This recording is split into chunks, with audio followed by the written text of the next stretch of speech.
Now, what do I want to do with these plants? I want to have them a bit lighter, a bit like easier to recognize them.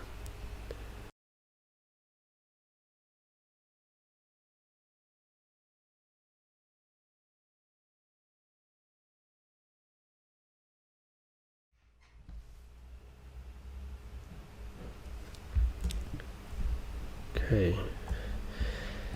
Now here, this part definitely needs some attention, because I can see that, like, even for me it's quite challenging to just read what is going on here. So, like, so far we still left our background almost totally gone over there, so I'm trying to give it back some of its tones here.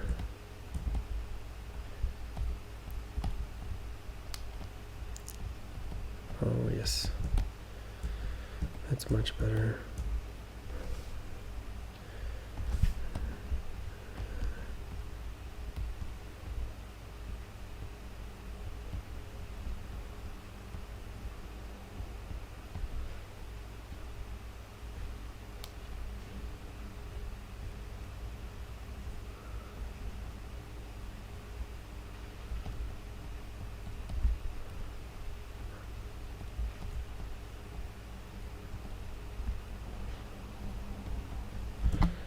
Okay, now this looks like a clear separation with some nice, like, wheat fields here. This is much easier to digest for the eye.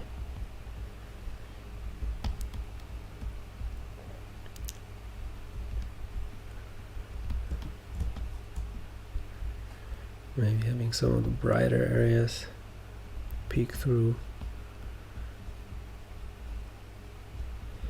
so that rocky part can start a little later. That actually looks, yeah, that's much more readable.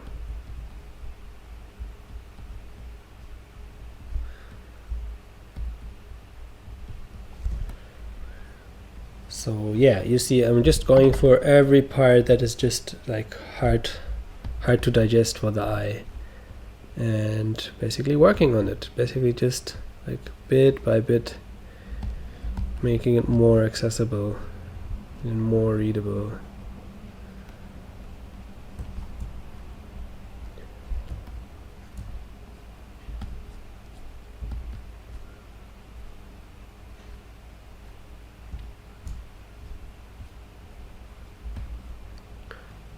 Oops, that was the background layer.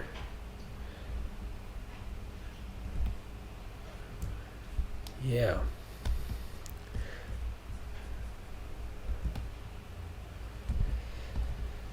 Now, I think now it's time for some nice temple light thingies going on, like whatever is happening there, but to have some life basically happening in the temple, and some action, something that is like bringing this whole thing to life basically.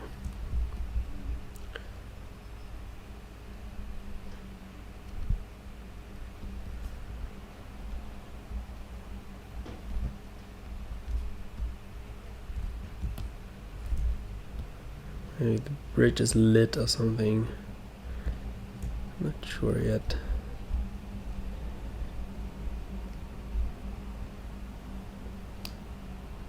I like the inner parts of this whole thing here. Some outposts. And yeah, for me it's really important to not make it look like it's like lights that are from the outside, like from the sun, or from any like luminaries or whatever, but really having it like looking like some light that is coming from the temple itself. So I'm just adding some like bright spots here and there.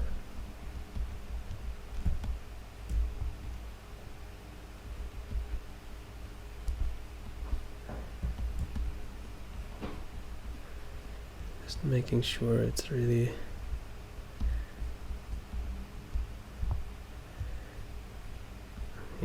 it's really like clearly understandable that it's not the light that has anything to do with the sun.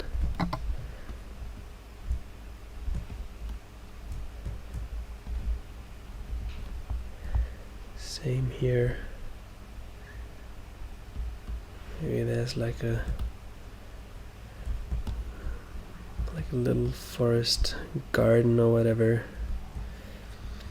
and then putting some nice overlay on that one.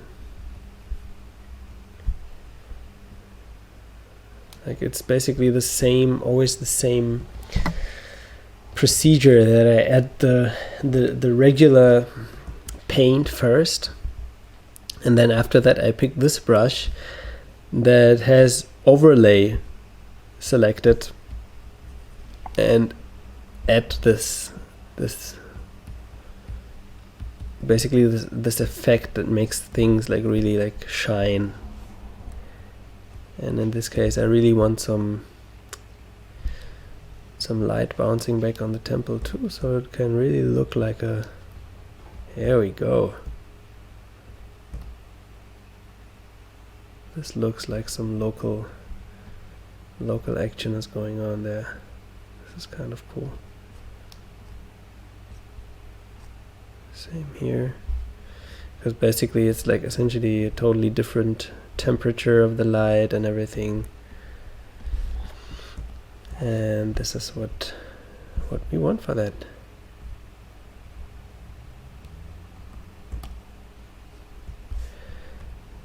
And then I give it some nice like different colors to really like not make it look too much like things are burning or it's just like a crazy fire.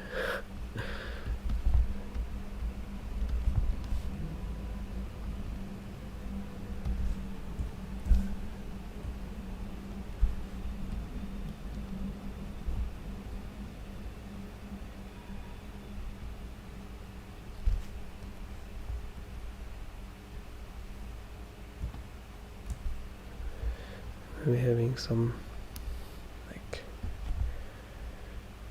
key colors here.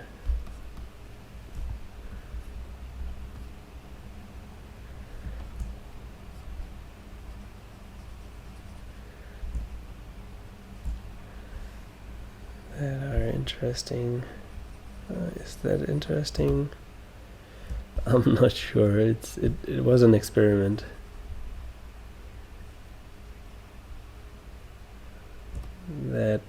That could be more interesting, like just something like that.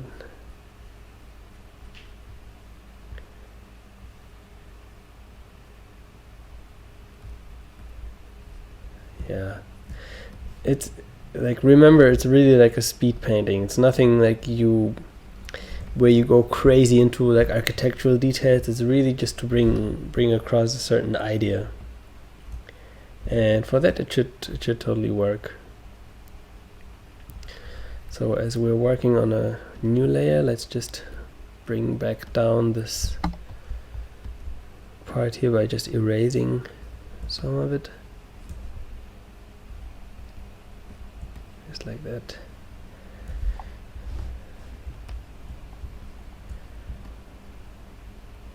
And also this bridge part here is a little hard to read, so I'll give it some strokes right there.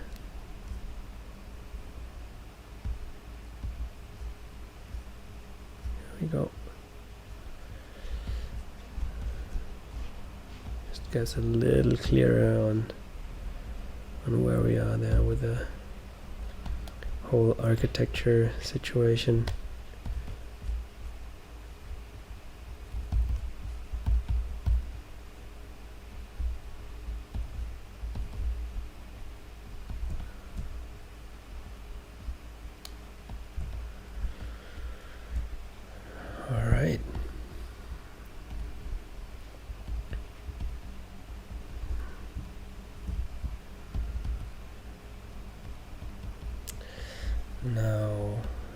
Maybe we also want some of those trees from here over here. Like nice and lush green.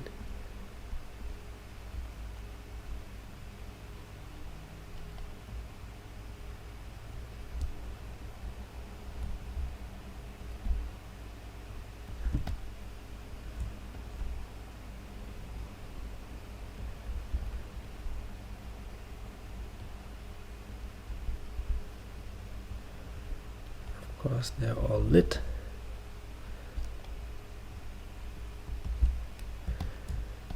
And the same thing here, adding some trees on the areas that are out there in the nature, just like that.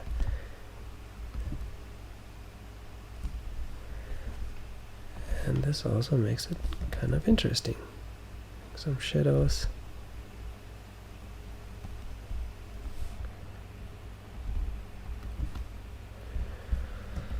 Alright, so I think we're getting closer to the end here. We're getting closer to the end. As if there's an end. So let's really like see what end we want to create. So let's definitely make the background here a little bit more diffuse and softer. I don't know where you are at right now at your picture, but you will absolutely notice, like just like me right now, that there's just this almost meditative type of like feel to the final steps of the painting, where you just flow through and you just know what steps it needs, and where a lot of inspiration comes in, basically because you have no like no occupied mind with all this, like, okay, like how's the composition going to be, and all these things are already set, and you just flow along and see where it takes you. And usually it's very interesting how with that like settledness of the mind you really start making it an intuitive process, and just flow through the painting and go wherever it takes you, like this. I really enjoy that part.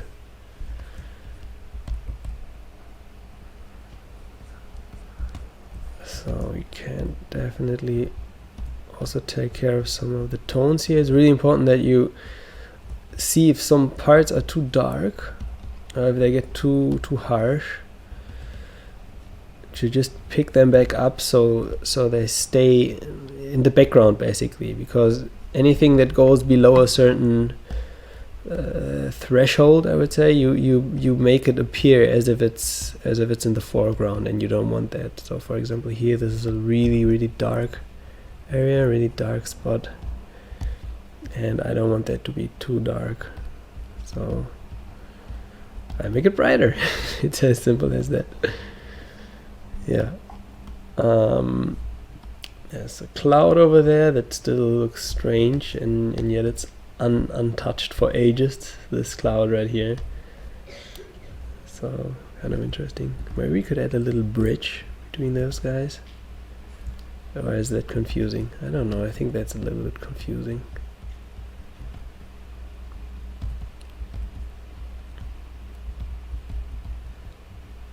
Just trying to get the right color for this rock, the rocky part.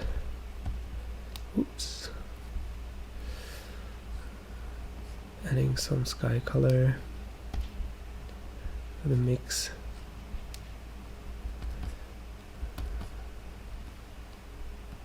Adding some elements, texture. Definitely want some of that like darker spots in the picture, darker texture, just like that. Yeah, it's kind of cool.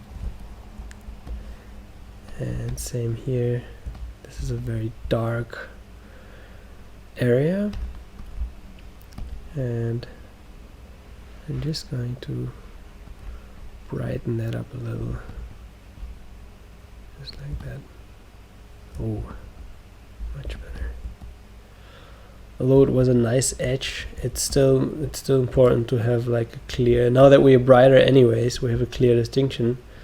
But to really say, okay, that's the background and that's kind of foggy and it's far away, and we don't want to mess with it. We don't want to like play around with our values in the background. The values in the background are really like sacred almost. It's important to keep them very soft and gentle and subtle. And yeah, the moment you just ignore it, it's basically well, it's not, it won't work anymore. The illusion of depth and distance won't work. So it's a very good practice to keep that, to play around with this sensitivity.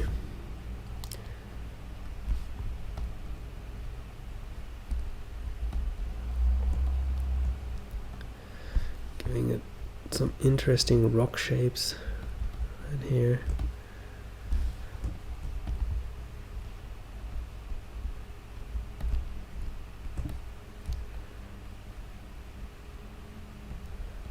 There we go. Okay. Yeah, and then there's this great debate on when to know when to stop painting. Basically, it's a hard one because after some time your image just says, okay, I'm done now, and we can move on. So yeah, it's good if you just explore when to find your personal like end or stop for the painting. For me, I feel like I was just warming up. and yeah, it's a speed painting, and that's what it's supposed to be, right? It's just supposed to demonstrate a certain like vision, to get across a certain vision you have, and that's it. That's basically the idea of a speed painting.